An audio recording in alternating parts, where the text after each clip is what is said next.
See, the only argument they present from the Quran is that the Holy Quran says, وَمَا قَتَلُوهُ وَمَا صَلَبُوهُ وَلَكِنْ شُبِّهَ لَهُمْ وَإِنَّ الَّذِينَ اخْتَلَفُوا فِيهِ لَفِي شَكٍّ مِّنْهُ وَمَا لَهُم بِهِ مِنْ عِلْمٍ إِلَّا اتِّبَاعَ الظَّنِّ وَمَا قَتَلُوهُ يَقِينًا.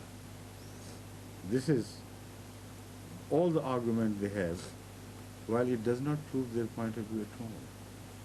Because in the end, what is denied is not an attempt to murder him. In the end, the verse ends up by declaring categorically that they failed to kill him. So if an attempt to crucify him was made, it is not denied. The object of crucifixion was to kill. And they were, by God, they were made helpless in the sense that the attempt to crucifixion was frustrated by Allah. The attempt to kill him by crucifixion was frustrated by Allah. And he was taken down alive. And that is why the doubts began. All the doubts which are mentioned afterwards relate to this issue. What happened to him? Did he die or did he not die? Some believed he died and was again revived from the dead, as the Christians say. The Jews said, no, he died once and for all, and he died. But none of them had any proof, because there was no body. Even if a murder is committed today, the same time-old principle is applied. Unless the body is produced, there is no positive proof that somebody is killed. And a case of murder cannot be registered. Case of suspected murder can be registered, but not of murder. So this is the beauty of the Quran. It says, immediately after the crucifixion, they started fighting with each other. One group saying this and the other group saying that. Ahl Kitab got divided into two groups. And none of them had any solid proof. وَإِنَّ الَّذِينَ اخْتَلَفُوا فِيهِ لَفِي شَكٍّ مِّنْهُ مَا لَهُم بِهِ مِنْ عِلْمٍ إِلَّا اتِّبَاعَ الظَّنِّ. How clearly the whole issue is discussed in detail by the Quran. Right from the very beginning, it is Shubha, Shak, which is being discussed by the Quran. وَلَكِنْ شُبِّهَ لَهُ. They failed to crucify him to death. That is the meaning.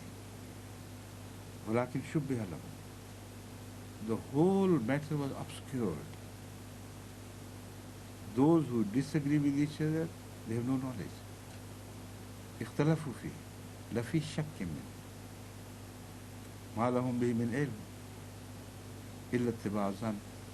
All the Arabic expressions which give strength to the point of doubts, no sure knowledge, are used together in the Holy Quran so powerfully. And the result, وَمَا قَتَلُوهُ يَقِينًا. Whatever you may say, whatever may have happened, they failed to kill him. Now this is their argument in favor of Jesus Christ having been taken bodily to heaven. We say, where is it mentioned? They said, yes, read it on. It will be mentioned. All right, we read it. It says, بَلْ رَفَعَهُ اللَّهُ إِلَيْهِ وَكَانَ اللَّهُ عَزِيزًا حَكِيمًا. But Allah raised him to himself. They said, you see, it is here. It is mentioned that he did not die upon cross, they failed to kill him, and where did the body go? To heaven. We said, no, for God's sake, don't interpolate in the Quran. Read the verse again, carefully. What Allah says, there are two things. They failed to kill him. That's one thing, positive. Then it says, God endeared him to himself, because Rafa means made him closer to himself. It never mentions any heaven, never mentions any space, the physical space. So all the Holy Quran is saying is that we brought him closer to ourselves. Bal rafa'ahullahu ilayhi, Allah brought him nearer to him, or altogether to himself. That is the meaning. Now, how can a body move when Allah brings that body closer to him? Can you imagine? You see, where is Allah? Here or somewhere else? Everywhere. أَيْنَمَا تَوَلُّوا فَثَمَّ وَجْهُ اللَّهِ اللَّهُ نُورُ السَّمَاوَاتِ وَالْأَرْضِ. There is no space on earth where God is not. So when I say I lifted the Holy Quran towards myself, this is a physical thing. I am a physical being. There is a distance between me and this physical distance. So I lift it, bring it closer.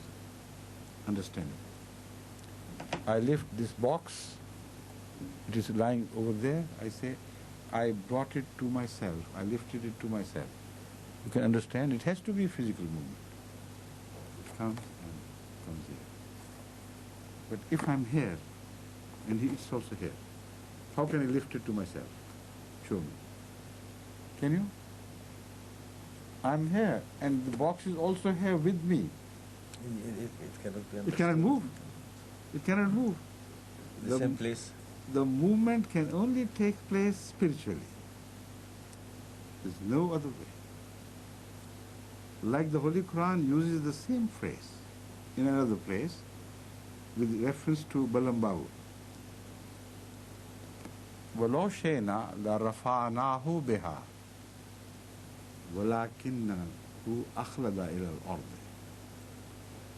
That unfortunate person, if we had so desired, وَلَوْ شَيْنَا لَرَفَعْنَاهُ بِهَا, with the qualities we had bestowed upon him, we could have lifted him toward ourselves. The same expression as used regarding the Messiah. What do you understand from this? Was there a struggle between God and Balambavu? God wanted to pull him up to heaven. And he said, no, I'm going down to the earth. Can you believe such a thing?